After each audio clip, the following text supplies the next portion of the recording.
তেনেহ'লে আমি আগৰ ভিডিঅ'ত পাইছিলোঁ যে নেলছন মেণ্ডেলাৰ বাবে সেই বিশেষ দিনটো স্মৰণীয় হৈ ৰ'ব, যিহেতু সেইদিনা তেওঁলোকৰ দুটা নেশ্যনেল এন্থেম পৰিৱেশন কৰা হৈছিল, যদিও ইটো দলে সিটো দলৰ নেশ্যনেল এন্থেমটো ভালদৰে নাজানিছিল আৰু এসময়ত ঘৃণা কৰিছিল, কিন্তু এতিয়াৰ পৰা তেওঁলোকে দুইটা গান অন্তৰৰ পৰা আঁকোৱালি ল'ব। এতিয়া পিছৰখিনি চাওঁ কি হ'ল। সকলো বিষয়ৰ সম্পূৰ্ণ ভিডিঅ' আৰু প্ৰশ্ন উত্তৰ নোটছ আদি পাবৰ বাবে প্লে ষ্ট'ৰৰ পৰা এতিয়াই জ্ঞান পাণ্ডা এপটো ডাউনলোড কৰক। On the day of the inauguration, I was overwhelmed with a sense of history. উদ্বোধনী অনুষ্ঠানৰ দিনা এক ঐতিহাসিকভাৱে মোক আগুৰি ধৰিছিল। In the first decade of the 20th century, a few years after the bitter Anglo-Boer War and before my own birth, the white-skinned peoples of South Africa patched up their differences and erected a system of racial domination against the dark-skinned people of their own land.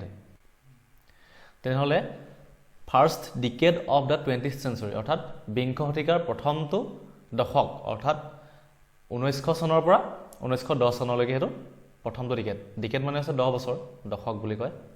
তেনেহ'লে বিংশ শতিকাৰ প্ৰথমটো দশকত আৰু a few years after the bitter Anglo-bore war, তেনেহ'লে Anglo-bore war মানে হৈছে British আৰু আফ্ৰিকানসকলৰ মাজত এখন যুদ্ধ হৈছিলে, সেইখনে এংলো-ব'ৰ ৱাৰ, এংলো-ব'ৰ যুদ্ধ।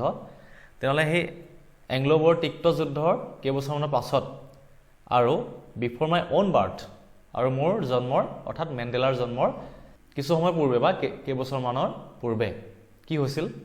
The white skin peoples of south Africa patched up their differences. দক্ষিণ আফ্ৰিকাৰ যিখিনি হোৱাইট পিপল আছিল, বগা ছালৰ মানুহ আছিল, তেওঁলোকে নিজে একগোট হৈ উঠিছিল। অৰ্থাৎ পেটছড আপ মানে অৰ্থাৎ তাপলি মৰা বুলি কয়।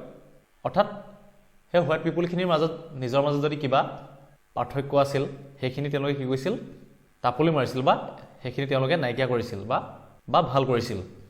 তাৰপিছত কি কৰিলে? And erected a system of racial domination against the dark skin peoples of their own land. আৰু তাৰপিছত তেওঁলোকে কি কৰিলে? সেই দক্ষিণ আফ্ৰিকাৰে যিখিনি কৃষ্ণাংগ মানুহ আছিল, তেওঁলোকৰ বিৰুদ্ধে তেওঁলোকে কি আৰম্ভ কৰি দিলে? ৰেচিয়েল ডমিনেশ্যন, জাতিগত বৈষম্য বা তেওঁলোকক শোষণ কৰা আৰম্ভ কৰি দিলে। ডমিনেশ্যন মানে হৈছে শোষণ কৰা।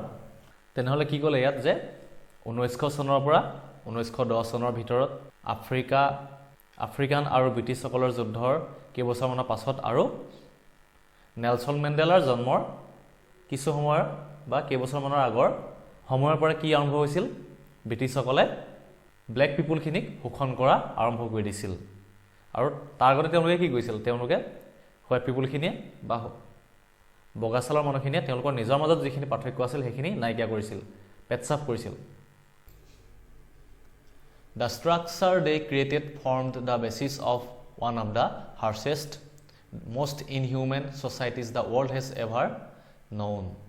তেনেহ'লে তেওঁলোকে যে ৰেচিয়েল ডমিনেশ্যন আৰম্ভ কৰিছিল বা জাতিগত বৈষম্য আৰম্ভ কৰি দিছিল, আৰু সিয়ে দক্ষিণ আফ্ৰিকাত এনেকুৱা এখন সমাজৰ অৱয়ব গঠন কৰি দিছিল, যিখন সমাজ কঠিন আৰু অমানৱীয় সমাজ হৈ পৰিছিল। পৃথিৱীয়ে জনা এখন অন্যতম কঠিন আৰু অমানৱীয় সমাজ হৈ পৰিছিল। Now in the last decade of the 20th century and my own 8th decade as a man, that system had been overturned forever and replaced by one that recognized the rights and freedoms of all peoples regardless of the color of their skin. এতিয়া কি হ'ল যে বিংশ শতিকাৰ শেষৰ পালে অৰ্থাৎ 1990 চনৰ পৰা 2000 চনৰ ভিতৰত, আৰু মানুহ হিচাপে ইতিমধ্যে নেলছন মেণ্ডেলাৰ কিমান বছৰ হৈছিল? 80 বছৰ ওচৰা-ওচৰি হৈছিল। আৰু সেই সময়লৈকে কি হৈছিল? সেই নিয়মসমূহ বহু পৰিমাণে সম্পূৰ্ণৰূপে পৰিৱৰ্তন হৈ গৈছিল। আৰু সেই আগৰ নিয়মখিনিৰ ঠাইত কি নতুন নিয়ম আহিল যে এতিয়া মানুহৰ কোনো জাত-পাত নিৰ্বিশেষে সকলো মানুহৰ স্বাধীনতা আৰু অধিকাৰে ঠাই পাইছিল। অৰ্থাৎ আগৰ সেই ডিছক্ৰিমিনেশ্যনবিলাক এতিয়া আৰু সম্পূৰ্ণভাৱে নাইকিয়া হৈ গৈছিল। অৰ্থাৎ কি কৈছে? বিংশ শতিকাৰ প্ৰথমটো দশকত কি হৈছিল? ব্ৰিটিছসকলে বা হোৱাইট পিপুলখিনিয়ে তেওঁলোকৰ আধিপত্য বিস্তাৰ কৰিবলৈ চেষ্টা কৰিছিল আৰু ব্লেক পিপুলখিনিক ডমিনেশ্যন কৰিছিল, ব্লেক পিপুলখিনিক শোষণ কৰিছিল। কিন্তু আৰু বিংশ শতিকাৰ একেবাৰে শেষৰ দশকটোত কি হৈ গৈছিল সেই নিয়মখিনি সম্পূৰ্ণ উল্টা হৈ গৈছিল এতিয়া জাতপাত নিৰ্বিশেষে সকলো মানুহৰ সমান স্বাধীনতা আছে সমান অধিকাৰ আছে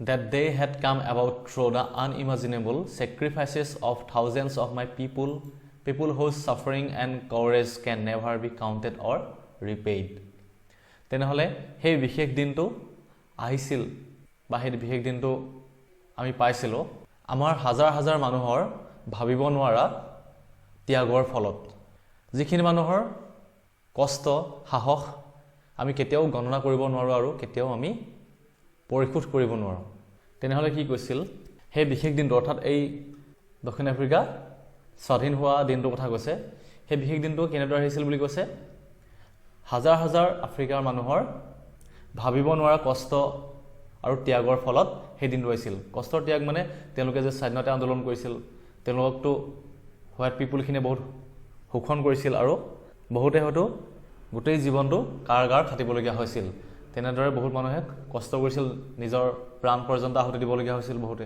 হয়তো তেনেকুৱা হাজাৰ হাজাৰ মানুহৰ বহু কষ্টৰ ফলত আজি দক্ষিণ আফ্ৰিকা স্বাধীন হৈছিল আৰু সেই মানুহখিনিৰ যি কষ্ট নেলছন মেণ্ডেলা কৈছিল যে সেই মানুহখিনিৰ কষ্ট ত্যাগ কেতিয়াও কোনোদিনে তেওঁলোকে হিচাপ কৰিব নোৱাৰিব বা সেইখিনি তেওঁলোকে কোনো কাৰণত পৰিশোধ কৰিব নোৱাৰিব I felt that day as I have on so many other days সেইদিনা মোৰ অনুভৱ হৈছিল যেনেদৰে মই অন্যান্যটো অনুভৱ কৰোঁ that I was simply the sum of all those African patriots who had gone before me যে আফ্ৰিকাৰ যিসকল দেশপ্ৰেমীয়ে মোৰ আগত কাম কৰি গ'ল বা আমাৰ মাজৰ পৰা এতিয়া নাইকিয়া হৈ গ'ল সেই মানুহখিনিৰ সমষ্টিহে মই বা সেই মানুহখিনিৰ কাৰণেহে আজি মই এই অৱস্থাত উপনীত হৈছোহি that long and noble line ended and now began again with me সেই দীঘল মহৎ শাৰীটো শেষ হৈ গ'ল আৰু মোৰ পৰা পুনৰ আৰম্ভ হ'ল I was pained that I was not able to thank them and that they were not able to see what their sacrifices had wrought তেনেহলে নেলছন মেণ্ডেলাই পুনৰ কৈছে যে মোক এই কথাটোৱে কষ্ট দিয়ে যে তেওঁলোকক মই ধন্যবাদ জনাব নোৱাৰিলো আৰু তেওঁলোকে নেদেখিলে তেওঁলোকৰ কষ্টৰ বিনিময়ত আজি দক্ষিণ আফ্ৰিকাই কি পালে ৰুট মানে আছে এচিভ কৰা বা পোৱা অৰ্থাৎ নেলছন মেণ্ডেলাই কষ্ট অনুভৱ কৰিছে যে তেওঁৰ আগত যিসকল স্বাধীনতা সংগ্ৰামীয়ে বহু কষ্ট কৰি গ'ল তেওঁলোকক ধন্যবাদ জনাব নোৱাৰিলে আৰু তেওঁলোকে নেদেখিলে যে তেওঁলোকৰ কষ্টৰ ফলত যে আজি দক্ষিণ আফ্ৰিকা স্বাধীন হ'ল সেই কথাখিনিয়ে তেওঁক আঘাত কৰিছে বুলি কৈছে সকলো বিষয়ৰ সম্পূৰ্ণ ভিডিঅ' আৰু প্ৰশ্ন উত্তৰ নোটছ আদি পাবৰ বাবে প্লে ষ্টৰৰ পৰা এতিয়াই জ্ঞান পাণ্ডা এপটো ডাউনলোড কৰক